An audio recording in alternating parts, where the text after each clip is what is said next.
गोस्वामी तुलसीदास बोलें एक घड़ी आधी घड़ी पुनः आधी से पुनः आध, तुलसी कहे सत्संग में काटे कोटि अपराध।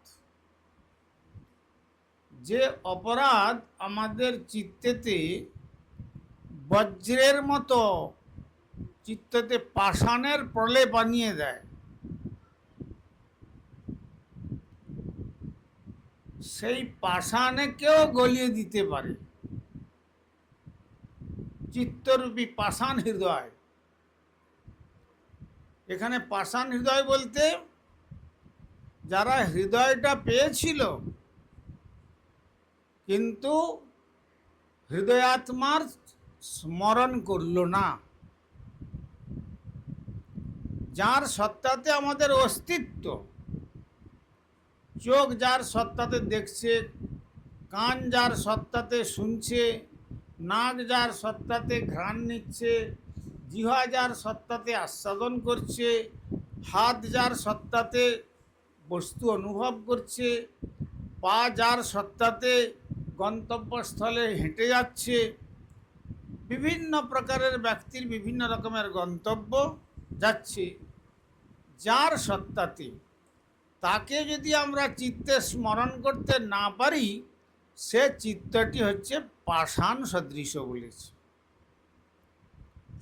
আর সেই পাষাণে যদি অমৃত রস সিঞ্চন করা যায়, প্রবোধানন্দ সরস্বতী চরণ বললেন পাষাণে পরিসেচিতম মৃতরসৈ নৈবাঙ্কুর সম্ভবিত। এই যেমন এই গৃহের এই যে প্রস্তরমণ্ডিত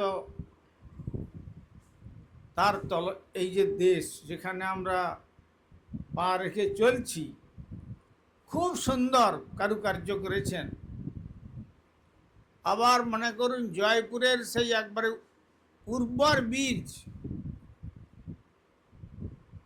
নিয়ে এসে এখানে বপন করা হলো। আবার এখান থেকে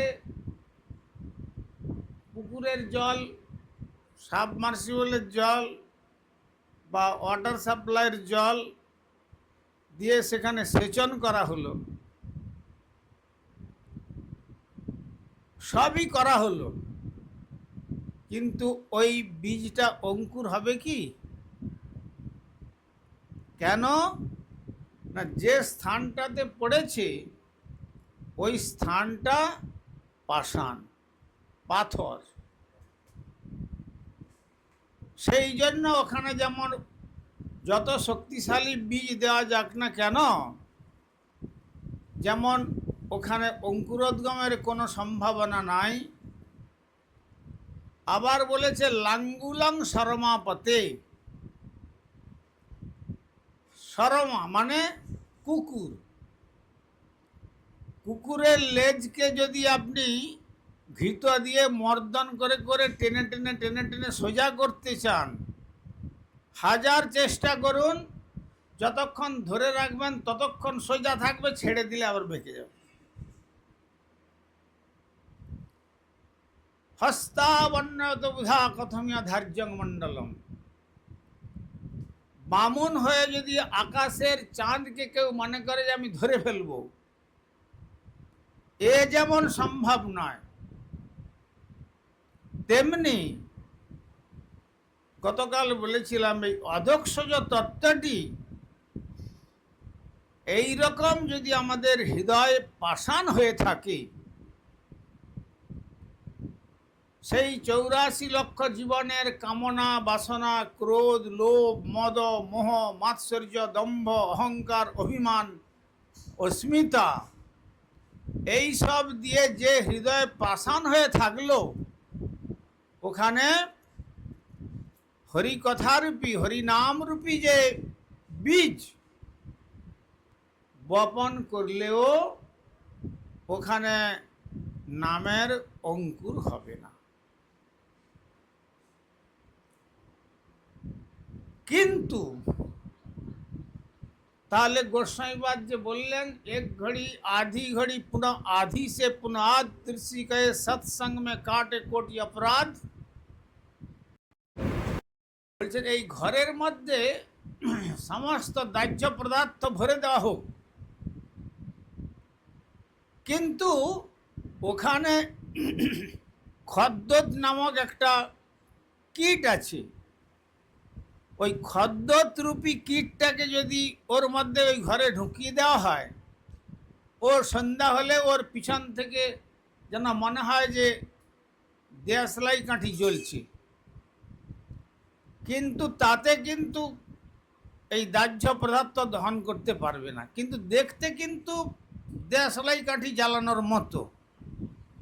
সেই রকম যারা দেশলাইয়ের কাঠির মতো, কিন্তু ওই কাঠিটা কেবল আলোকের মতো দেখা যাচ্ছে, কিন্তু প্রকৃতপক্ষে আলোকের মতো হলেও আলোক জ্বলবার জন্য যে বস্তুর প্রয়োজন, সেই বস্তু ওখানে না থাকার দরুন ওই গৃহের সমস্ত দাহ্য পদার্থ যেমনকে তেমন থেকে যাবে।